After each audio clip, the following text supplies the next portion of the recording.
Olá, fiquei 2 dias sem gravar porque faltou energia elétrica em Porto Alegre e as guerras e os riscos aumentaram. O primeiro-ministro Benjamin Netanyahu rejeita o plano de paz dos países árabes que prevê a criação de um Estado nacional para o povo palestino. Israel usa bombas de fósforo branco, que são proibidas, em ataque ao sul do Líbano.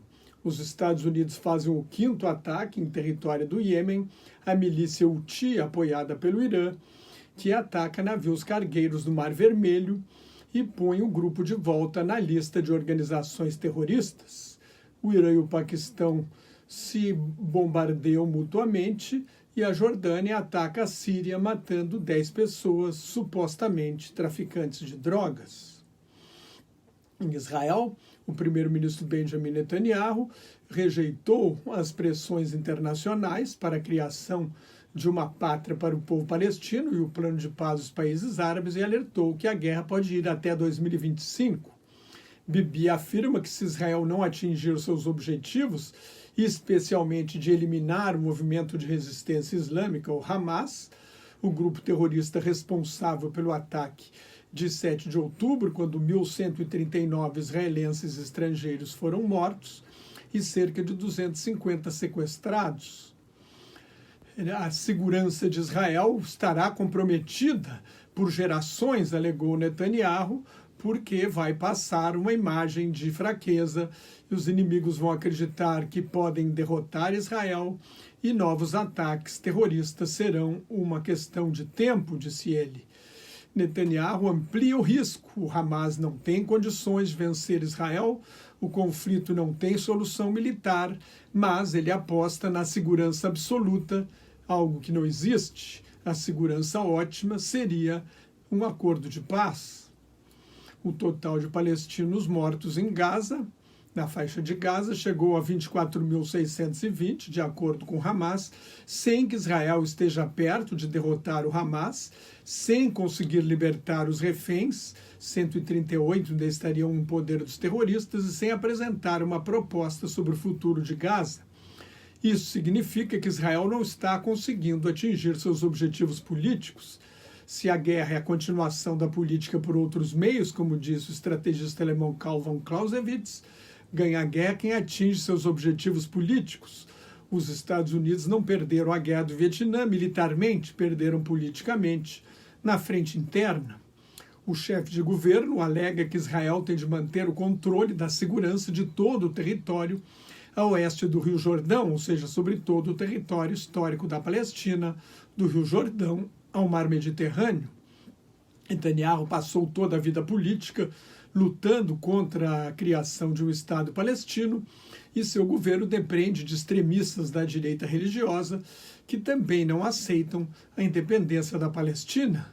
Bibi Netanyahu tem interesse em prolongar a guerra para não cair.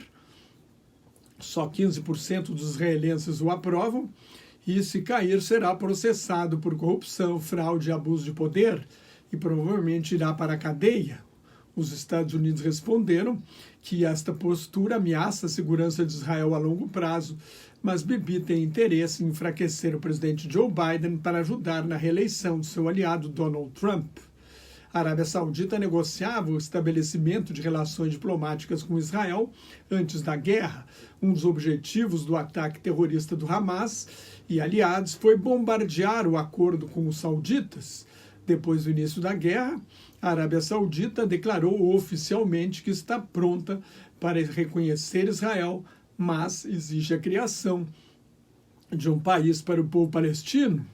Os países árabes fizeram uma proposta concreta dentro das negociações para trocar reféns israelenses por prisioneiros palestinos, mas Israel precisa aceitar a independência e a criação de um Estado palestino. A extensão dos túneis subterrâneos do Hamas é maior do que o estimado antes da guerra. Israel acreditava que tinham em torno de 500 quilômetros de comprimento, agora estima que tenham de 560 a 720 quilômetros. Os túneis são a maior ameaça a Israel, porque permite aos terroristas saírem debaixo da terra e fazerem ataques inesperados. O custo de reconstruir Gaza está estimado em 15 bilhões de dólares e os países árabes, especialmente as monarquias petroleiras ricas do Golfo Pérsico, serão fundamentais para financiar estas obras. No sul do Líbano, o prefeito de Mais al-Jabal denunciou que Israel usou bombas incendiárias de fósforo branco, que é contra o direito internacional. O primeiro-ministro interino do Líbano, Najib Mikati, deu solidariedade ao Iraque diante do bombardeio do Irã, supostamente contra um escritório do Serviço de Espionagem de Israel, o Mossad, em que 4 pessoas morreram e 6 saíram feridas.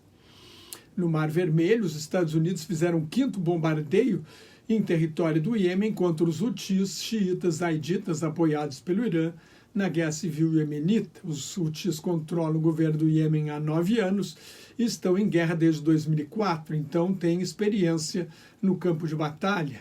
A disputa por poder, território e recursos é um conflito interno em que os sauditas e os iranianos intervieram e estendendo sua luta pela hegemonia no Oriente Médio, no mundo entre os muçulmanos do Oriente Médio.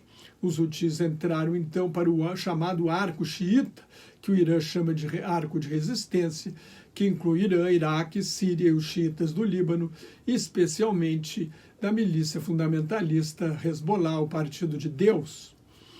Os Houthis atacam navios sob pretexto de prestar solidariedade ao povo palestino, mas estão mais preocupados em aumentar o seu prestígio no Oriente Médio. Os Estados Unidos e 12 países aliados querem manter a segurança da navegação no Mar Vermelho, não atacam o governo Houthi no Iêmen, mas tentam reduzir com a sua capacidade ofensiva. Isso criou uma dinâmica do bateu-levou, como eu já falei aqui, como eu previ que iria acontecer. Toda vez que os Houthis atacarem navios no Mar Vermelho, os Estados Unidos vão bombardear as bases de lançamento. No último ataque, disseram ter atingido 14 mísseis que estavam prontos a ser disparados. Mas os Houthis resistiram a 8 anos de bombardeio da Arábia Saudita e dos Emirados Árabes Unidos. Nada indica que vão desistir e têm o apoio do Irã. Do outro lado do Mar Vermelho, o Sudão, que está em guerra civil e tem 24 milhões e 800 mil pessoas precisando de ajuda de emergência, não recebe ajuda desde o começo da guerra entre Israel e o Hamas. O Irã está por trás de todas as milícias que atacam Israel, os Estados Unidos e a navegação do Mar Vermelho nesta guerra. De repente, surgiu o risco de outra guerra no Grande Oriente Médio, que inclui Afeganistão e Paquistão. O Irã bombardeou o que descreveu como terroristas em território paquistanês e o Paquistão respondeu na mesma medida, matando 9 pessoas. Em primeiro lugar, este conflito não tem relação direta com a guerra entre Israel e o Hamas, mas faz parte da estratégia do Irã, o país mais perigoso do mundo, na opinião do jornalista francês Serge July, ex-diretor do jornal Libération. O Irã quer firmar sua liderança regional. Foi um ataque do Irã contra o grupo Baluch Jaish al-Adl, o Exército da Justiça, um grupo fundamentalista sunita que atacou uma delegacia de polícia no Irã em dezembro. O Irã foi alvo de um duplo ataque terrorista no dia em que prestavam homenagem ao general Qassem Soleimani, nos 4 anos de sua morte. Esse ataque foi reivindicado pelo Estado Islâmico e, aparentemente, não tem relação nenhuma com o Jaish al-Adl.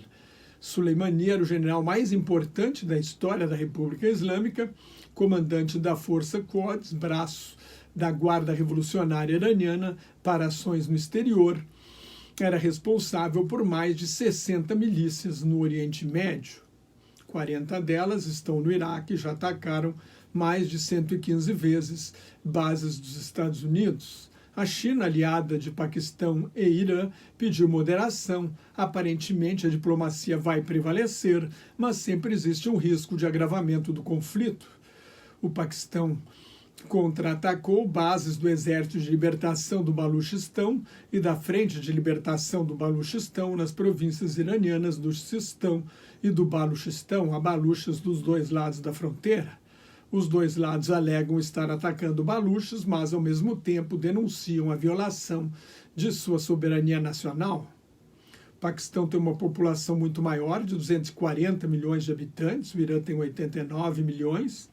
O Paquistão tem armas nucleares que desenvolveu com a ajuda da China para manter o equilíbrio estratégico com a Índia, inimiga histórica desde que os dois países se tornaram independentes do Império Britânico em 1947.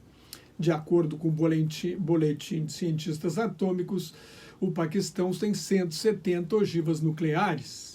O Irã já teria urânio enriquecido para 3 bombas atômicas com a potência da bomba de Hiroshima, mas não fez nenhum teste nuclear até hoje. E o primeiro-ministro de Israel promete fazer qualquer coisa para impedir o Irã de ter a bomba. Israel tem entre 90 e 120 ogivas nucleares, mas nunca admitiu isso. A guerra atinge a economia do Oriente Médio. Quando a Guarda Revolucionária Iraniana atacou diretamente o que chamou de escritório dos serviços de espionagem de Israel, Hamas, perto do consulado dos Estados Unidos em Erbil, a capital do Kurdistão iraquiano, e também posições do grupo terrorista Estado Islâmico na Síria, os preços internacionais do petróleo subiram, estavam estáveis desde o início da guerra, em torno de $70. O petróleo Brent do Mar do Norte já está em quase $79. Antes do ataque terrorista de 7 de outubro, 1/5 das exportações dos países do Oriente Médio iam para países da região. O comércio interregional entrou em colapso.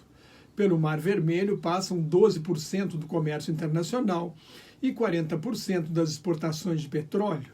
O volume de carga no Mar Vermelho caiu 30% desde o início do ano. É um golpe na economia do Egito, que viu a renda com o trânsito pelo Canal de Suez cair 40% neste início de ano. A Jordânia perde com o turismo, responsável por 15% do produto interno bruto.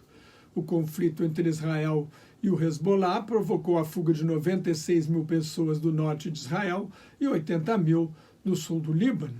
Na Cisjordânia ocupada, 200 mil palestinos estão proibidos de trabalhar em Israel e 160 mil funcionários públicos não recebem salário porque Israel não repassa impostos arrecadados nos territórios palestinos para a Autoridade Nacional Palestina, sob a alegação de que serão desviados para a máquina de guerra do Hamas.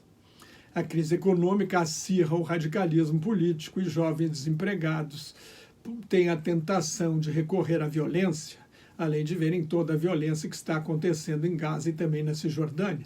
Além do risco político no Oriente Médio, na quarta-feira, um relatório mensal da Organização dos Países Exportadores de Petróleo, a OPEP, previu uma alta no consumo de 2.250.000 barris por dia em 2024, em linha com a expectativa de dezembro, uma alta puxada pelo aumento do consumo na Índia, na China e no Oriente Médio. A Associação Internacional de Energia, formada por países consumidores, espera uma alta de 1.240.000 barris por dia. Na outra guerra quase esquecida que preocupa o mundo, o ministro exterior da Rússia, Sergei Lavrov, declarou que a guerra contra a Ucrânia só vai acabar quando a Ucrânia desistir de entrar para a Organização do Tratado do Atlântico Norte, a OTAN, aliança militar liderada pelos Estados Unidos. Antes da invasão russa, não havia a menor chance da Ucrânia entrar para a OTAN. Agora, há uma promessa distante, a Ucrânia está negociando a adesão à União Europeia, que é um bloco econômico, não é militar. Se a Ucrânia entrar para a OTAN antes do fim da guerra, a OTAN entra automaticamente em guerra com a Rússia, com base no princípio de que um ataque contra um é um ataque contra todos. Isso é totalmente impensável. Mas, no momento, a Rússia está mais perto da vitória, ou pelo menos de manter os territórios que ocupou na Ucrânia, que não conseguiu recuperar esses territórios na sua ofensiva do ano passado. Se Trump ganhar nos Estados Unidos, deve retirar não só a ajuda à Ucrânia, como a proteção aos aliados europeus da OTAN. Já falou, inclusive, em retirar os Estados Unidos da OTAN, que seria o fim da aliança militar. A vitória de Trump seria uma desgraça para toda a humanidade, para a democracia nos Estados Unidos, para a segurança na Europa, para a Ucrânia e para o Oriente Médio. Se você gostou, assine meu canal no YouTube, que é de graça, leia o meu blog, Globalização em Crise, me siga no Twitter, no Instagram, no Thread e no Facebook. Muito obrigado pela sua atenção. Shalom, que é paz em hebraico. Salam aleikum, a paz esteja convosco em árabe. Até mais. Tchau.